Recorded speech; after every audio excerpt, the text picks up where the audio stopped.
আকিকা এবং কোরবানি একসাথে দেওয়া জায়েজ। একই পশুতে, একই গরুতে বা উটে বা মহিষে কয়েক ভাগ আকিকা, কয়েক ভাগ কোরবানি, উভয়টা মিক্সচার করে 7 নাম পর্যন্ত যে জায়েজ। মিলিত করে দোনোটাকে, আকিকা এবং কোরবানিকে একসাথে একই পশুতে, এটা সম্পূর্ণ জায়েজ, হালাল। এটা ইজমাই উম্মত, এটার উপর উলামায়ে কেরামরা ইত্তেফাক। তো আরেকটি প্রশ্ন করেছেন আপনি, সেটা হচ্ছে এই কোরবানির গোশত বিক্রি করা ব্যাপারে। কোরবানির দাতা কোরবানির গোশত বিক্রি করা বা হাড় বিক্রি করা কিছুতে জায়েজ নয়। যদি বিক্রি করেও দেয় ভুলে, মাসালা না জানার কারণে, তাহলে টাকাগুলো সৎকা করে দিতে হবে, টাকাগুলো গরিবদেরকে দান করে দিতে হবে। আর একটি প্রশ্ন করেছেন, মান্নত কোরবানির গোশত কোরবানির দাতা খেতে পারবে কি পারবে না, সমাজের মানুষ এটা নিয়ে দ্বিধাদ্বন্দ্বে থাকে।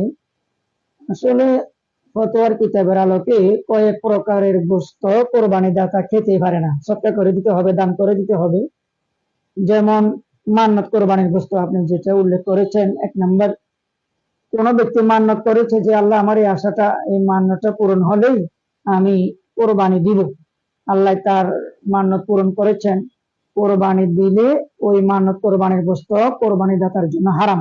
এগুলো গরিব, অসহায়, এতিম, মিসকিনদের মাঝে দান করে দিতে হবে। আর এক প্রকারের গোশত কোরবানি দাতা খেতে পারে না, সেটা হচ্ছে ওসিয়ত কোরবানির গোশত।